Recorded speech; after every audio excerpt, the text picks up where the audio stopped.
بسم اللہ الرحمن الرحیم۔ السلام علیکم معزز خواتین حضرات۔ جسٹس عمر عطا بندیال نے پاکستان کے 28ویں چیف جسٹس کی حیثیت سے حلف اٹھا لیا۔ آئین اور قانون کے مطابق میرٹ پر فیصلے کرنے کی شہرت رکھنے والے نئے چیف جسٹس نے امریکہ کی کولمبیا یونیورسٹی سے معاشیات اور برطانیہ کی کیمبرج یونیورسٹی سے لاء اور لنکنز ان لندن سے بیرسٹر ایٹ لاء کی ڈگریاں حاصل کیں۔ یاد رہے کہ لنکنز ان لندن میں واقع وہی درسگاہ وکالت ہے جہاں قائد اعظم محمد علی جناح نے وکالت کی تعلیم حاصل کی۔ اس اچھی شہرت اور تعلیمی قابلیت کے باعث ان سے بہت سی امیدیں وابستہ ہو چکی ہیں، اور ان امیدوں کی وجہ وہ مایوسی ہے جو عدلیہ کے کردار کے حوالے سے عوام میں پھیل چکی ہے، اور وہ ہر آنے والے نئے چیف کو اس نظر سے دیکھتے ہیں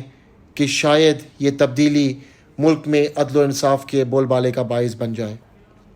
یہ بات سب کے علم میں ہے کہ عدلیہ ریاست کا ایک بہت اہم ستون ہے، اور اگر یہ اپنا کردار صحیح معنوں میں ادا کر رہی ہوتی تو آج پاکستان ترقی کی بلندیوں کو چھو رہا ہوتا۔ لیکن بدقسمتی سے آج ہم جس معاشرے میں رہ رہے ہیں وہاں قانون کی حکمرانی نہ ہونے کے برابر ہے۔ یہ ایک ایسا معاشرہ بن چکا ہے جہاں کی اشرافیہ یعنی کہ لیڈ کلاس تمام حکومتی ذرائع پر قابض ہو چکی ہے، جس کے نتیجے میں ہمارے نظام انصاف کی وہ شکل نکل آئی ہے کہ یہ صرف امیر، طاقتور اور با اثر لوگوں کی معاونت کرتا نظر آتا ہے۔ آج پاکستان میں جو فوجداری نظام انصاف قائم ہے وہ ایک غریب کے لیے بالکل غیر اہم ہو چکا ہے، بلکہ اس کے لیے تو یہ ایک ظالمانہ نظام ہے، جبکہ یہی نظام ایک امیر کے لیے نہ صرف مؤثر ہے، اسے سہولت فراہم کرتا ہے بلکہ اس کی معاونت بھی کرتا ہے۔ آج ایک غریب پاکستانی کیس کرنے کا تصور بھی نہیں کر سکتا، کیونکہ نہ تو اس کے پاس اتنی رقم ہوتی ہے کہ وہ سالوں تک چلنے والے کیسوں کے اخراجات برداشت کر سکے، اور نہ ہی اسے انصاف ملنے کی امید ہوتی ہے۔ اس کے برخلاف ایک صاحب ثروت نہ صرف یہ کہ اپنی مرضی کا فیصلہ کروا سکتا ہے، بلکہ اگر چاہے تو غیر معینہ مدت تک کے لیے کیس کو طول بھی دے سکتا ہے۔ ہمارا فوجداری نظام انصاف غریب اور امیر میں کس طرح تفریق کرتا ہے، اس کا اندازہ صرف اس بات سے ہی ہو سکتا ہے کہ اس وقت پاکستان میں ہزاروں زیر سماعت قیدی جیلوں میں صرف اس لیے سڑ رہے ہیں کیونکہ ان کے پاس ضمانت کے لیے پیسے نہیں ہیں، جبکہ امیر اور طاقتور تقریباً تمام کیسز میں ضمانت پر آزاد ہیں۔ صرف 2 صوبوں سے موصول شدہ اعداد و شمار کے مطابق پنجاب کی جیلوں میں تقریباً 32,000 ایسے قیدی ہیں جن پر ابھی جرم ثابت نہیں ہوا،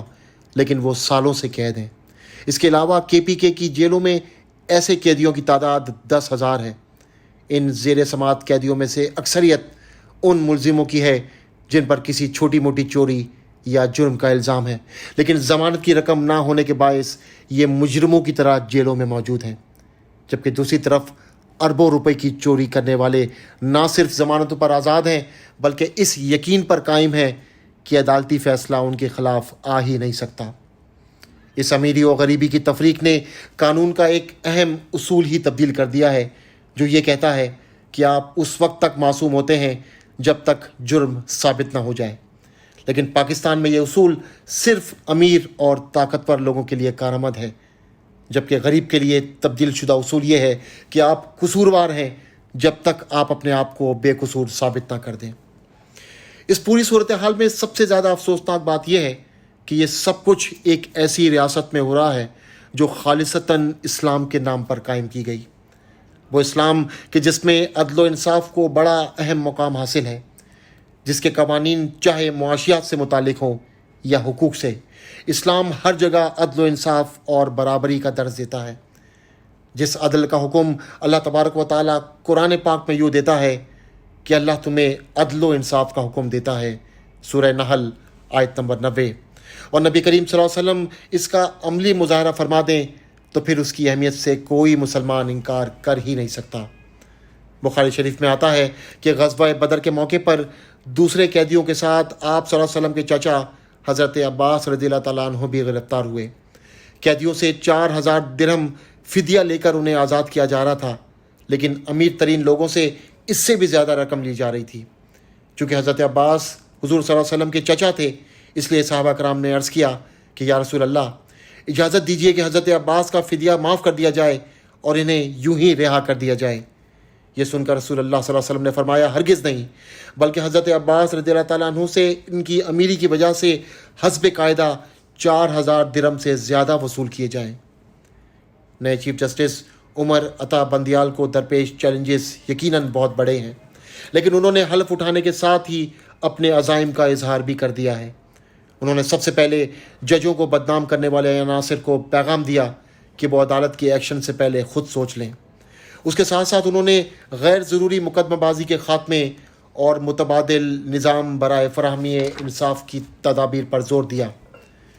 چیف جسٹس صاحب کے پاس اپنی مدت کے 19 ماہ موجود ہیں، جو کسی بڑی تبدیلی کے لیے کم نہیں۔ اگر وہ امیر و غریب کے لیے ایک نظام انصاف قائم کرتے ہوئے اعلیٰ عدلیہ سے مقدمات کا انبار کم کرنے کے علاوہ نچلی عدالتوں کی کارکردگی بہتر بنانے میں کامیاب ہو گئے تو نہ صرف ملک سے کرپشن کے خاتمے میں مدد ملے گی، بلکہ پاکستانی معیشت ترقی کرتی نظر آئے گی۔ چیف جسٹس صاحب، قوم آپ کی طرف بڑی امید سے دیکھ رہی ہے، خدا را انہیں مایوس مت کیجیے گا۔